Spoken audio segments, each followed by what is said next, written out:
मोरध्वज नाम के एक राजा थे, बड़े दानी थे। जो भी उन्हें कहे कोई कि हमें ये चाहिए तुरंत देते थे। दानवीरों में उनका नाम शीर्ष पर था, उनसे बड़ा कोई दानी नहीं।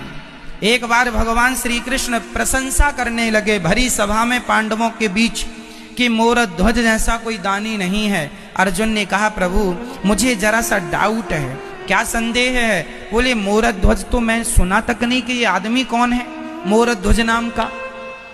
सुनो मैं सुनाता हूं। भगवान बोले मेरा भक्त है मोरध्वज, नर्मदा के किनारे रहता है, बहुत बड़ा दानी है और मुझसे अत्यधिक प्रेम करता है। अर्जुन बोले प्रभु एक बार मैं परीक्षा लेना चाहूंगा कि क्या मेरे भैया युधिष्ठिर से भी बड़ा धर्मात्मा है, क्या उनसे भी बड़ा धर्मज्ञ है?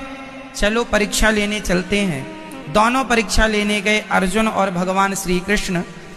तीसरे यमराज को बुलाया, तीनों ने रूप बदल लिया। अर्जुन और श्री कृष्ण ब्राह्मण बन गए, यमराज को शेर, बूढ़ा सा शेर बना के ले आए और पहुंच गए मोरध्वज के द्वार पर। भिक्षाम देही, हे राजन हमें भिक्षा दीजिए। राजा का नियम था सुबह जागकर सबसे पहले ब्राह्मणों को, जरूरतमंदों को भिक्षा देता था, इसके बाद ही कोई काम करता था। आज भगवान द्वार पर भिक्षा मांगने आए। भिक्षाम देही कह दिया। आइए ब्राह्मण देवता। मोरध्वज ने ब्राह्मणों के चरण धोए, चरण धोकर बिठाया, हाथ जोड़ के कहा बताइए आपको क्या चाहिए? कह दिया मोरध्वज ने क्या चाहिए?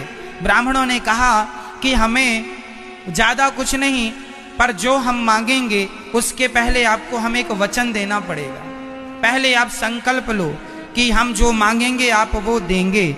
मोरध्वज ने कहा महाराज आज तक जो जिसने मांगा है वो हमने दिया है, संकल्प लेने की जरूरत नहीं, आप तो मांगिए, हमारी वाणी ही हमारा संकल्प है, जो कह दिया पत्थर की लकीर है। ब्राह्मणों ने कहा नहीं पहले संकल्प करो। हाथ में जल लिया, संकल्प किया, जो मांगोगे जरूर दूंगा। संकल्प छोड़ा गया। अब मांगो महाराज क्या चाहते हो? ब्राह्मणों ने कहा महाराज मेरा शेर खड़ा है बाहर, बहुत दिन हो गए खाया नहीं, मेरे शेर को कुछ मांस की व्यवस्था आप करा दो, बड़ी कृपा होगी। मोरध्वज ने कहा महाराज बस इतनी सी बात थी, आप यदि राज्य मांगते तो आज राज्य दे देता, मेरा सिर मांगते मैं सिर दे देता। अरे शेर को मांस की क्या बात है, बताइए कितना मांस चाहिए? ब्राह्मणों ने कहा ज्यादा नहीं, कुछ ही मांस चाहिए, मांस दीजिए। अब देखिए मांस तो तब ही दिया जा सकता है ना जब हम किसी को मारें। बकरे को मारें तो बकरे का मांस, हिरण को मारें तो हिरण का मांस, मछली को मारें तो मछली का मांस। भाई किसी ना किसी को तो मारना पड़ेगा।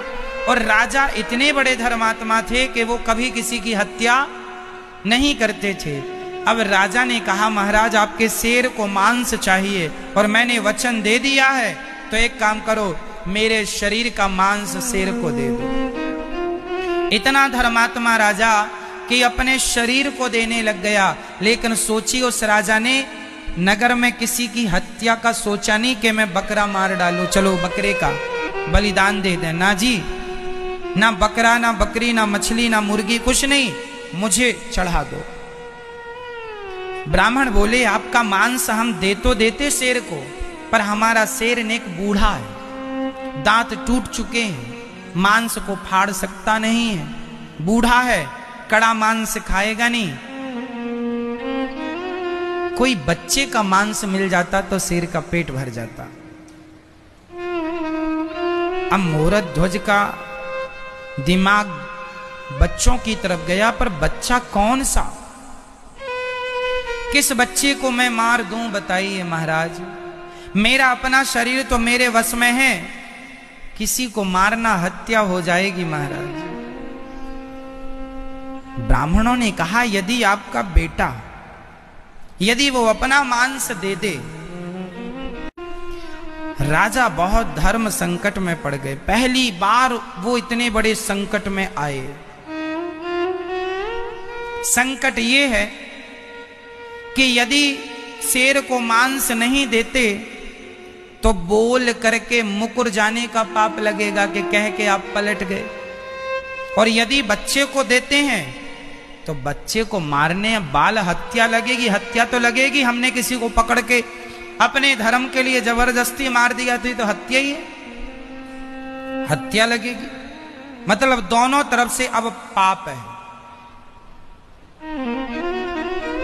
और मैं आपसे कह चुका हूं कि जब आप लोग कभी किसी ऐसे धर्म संकट में पड़े तो तुरंत भगवान से कहना चाहिए, हे प्रभु आप ही हमें इस धर्म संकट से बाहर करिए। हम में अब कोई बुद्धि नहीं है, हमारी कोई गति नहीं है, हे नाथ आप हमारी रक्षा करो। तो भगवान के इंसाफ पे छोड़ दे ए बंदे, वही तेरी मुश्किल आसान करेगा। जो तू ना कर सका वो भगवान करेगा। इसलिए अब सब भगवान पर छोड़ दो, सब भगवान पर छोड़ दो। जो करेंगे बहुत अच्छा करेंगे, आपको परेशान होने की जरूरत। अब मोरध्वज ने भगवान से प्रार्थना की, हे विधाता यदि मैं आपके चरणों का सच्चा दास हूं, सेवक हूं, किंकर हूं, तो आज मुझे इस धर्म संकट से बचाओ। तभी मोरध्वज का बेटा, नाम है ताम्रध्वज, मोरध्वज के पुत्र का नाम क्या है? ताम्रध्वज। तुरंत दौड़ा दौड़ा आया, पिताजी पिताजी मैं तैयार हूं। बेटे पुत्र किसके लिए तैयार हो, क्या कहना चाह रहे हो? ताम्रध्वज ने कहा, पिताजी आप धर्म संकट में हैं और पुत्र का धर्म है कि वो अपने पिता को धर्म संकट से बाहर कर दे। मैं आपके संकट को दूर करूंगा। पिताजी आप मेरा मांस शेर को दीजिए, आपको कोई हत्या नहीं लगेगी। मैं अपनी स्वेच्छा से, एक पुत्र का धर्म है कि वो पिता के धर्म की रक्षा करे, आप मेरा बलिदान दीजिए। ब्राह्मणों ने कहा ये बच्चे का मांस चल जाएगा, पर हमारा शेर बूढ़ा है, इसलिए इसको फाड़ के और इसके टुकड़े टुकड़े करके आपको ही शेर को डालना पड़ेगा। शेर को बेटा मांस देना यहां तक तो सही था, पर अब बेटे को आप ही फाड़ो, चीरो। आरा बुलाया गया। आरा मतलब लकड़ी काटने वाला आरा। कौन फाड़ेगा? राजन आप फाड़ोगे, आप और आपकी पत्नी। राजा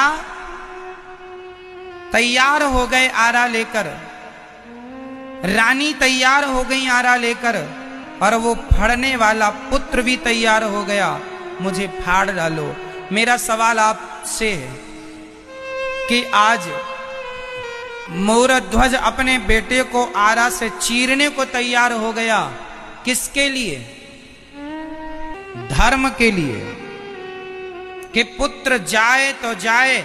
राजा चाहते तो कह सकते थे बेटा नहीं दे सकता मैं, तो क्या कर लेते मांगने वाले? क्यों नहीं देते? तो क्या कर लेते कोई मांगने वाले? लेकिन नहीं, धर्म की रक्षा करना है। पुत्र तो पुत्र है, पुत्र चला गया तो वापस आ जाएगा, दूसरा बेटा हो सकता है, पर धर्म चला गया पुत्र दूसरी बार आ सकता है। धर्म दो बार नहीं आते मेरी माँ, एक बार धर्म चला गया चला गया, अब ये कभी वापस, अब अगले जन्म में ही आएगा। आएगा तो इस जन्म के लिए तो गया। खड़े हैं राजा और वो बच्चा भी कटने को तैयार है, आरा से चीरने को तैयार है। किसके लिए? 5-6 साल का है अभी, पर वो भी धर्म को बड़ी गहराई से समझता है। धर्म के लिए एक बेटा, अपने पिता के धर्म के लिए एक बेटा खड़ा हो गया।